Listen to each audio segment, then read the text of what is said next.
ئێمە کە بەریش بووین هاتوینەتۆ سلەیمانی هەتا کوێ ئازاد نەکراوە ئێمە ئازاد نەبووین لەبەرەوەی هەر شەڕێکی کوێت ببووایە ئاهاتن ئەنفالەکانیان کۆ کردو ئەیان بردن لەبەرەوەی ئاانوت ئەمە جەماعەتی پێشمەرگەن تێگەی ئیتر ئێستش ئێمە ئەم هەرا و مەزات و ئەو شتانەمان تەواو بووە ئێمە حکوومەتی کوردی خۆمان هاتۆتە سەر دەور 10 ساڵان حسابیان بۆ نەکردین دوای 10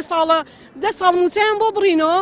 8 ساڵ پیانیین دوای 8 ساڵەکە وتیان ئەبڕێ ئەوەی یەک موچە بێ موچەکەی نابڕێت ئەوەی دوو موچە بێ ئەبڕێ ئێستا یەک موچەکانیشیان ڕاگرتوون ئێمەش دانیشتون چەند ساڵ دەستمان خستە کۆشمان وتمان ئێمە ئەنفالین تازە بڕوان ناکەم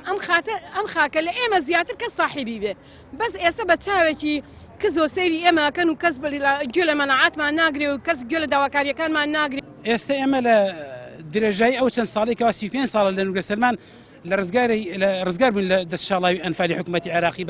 بە یاسای لێبوردنی حکوومەتی عێراقی تەمەنمان لەسەر ئەم دۆسیە دانا ئەوە تا من مووی ڕەشم پێوە نەماوە کاکە یعنی 35 ساڵە بەدوای دۆسیەکی ونبوار ڕائەکەین بۆیە خۆشبەختانە لە ساڵی 2011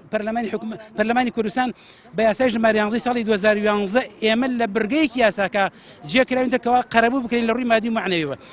یاساکە بەڕاستی کۆمەڵ ئیمتیازی زۆر جوان و چاکی تایە خۆ ئەگەر وەک خۆی جێبەجێ بکرێت کە سوکاری ئەنفالکراوان هیچ پێویستێکیان بە هیچ هاوکاریەک نابێ بۆ نمونە ئێستا ماتوین دوای ئەمە کاتە چاوەڕوانیە ئەڵێن ئافرەتی گەرمانی لێرە تووشی جەڵدە بۆ ڕۆشتۆ ینی بردویانەوە ئەوە یعنی ئەوە حاڵە خەڵکی تایە یعنی حکوومەت ئەوە ئیشەکە بۆ خەڵک بۆ خەڵکی ئەنفال کراو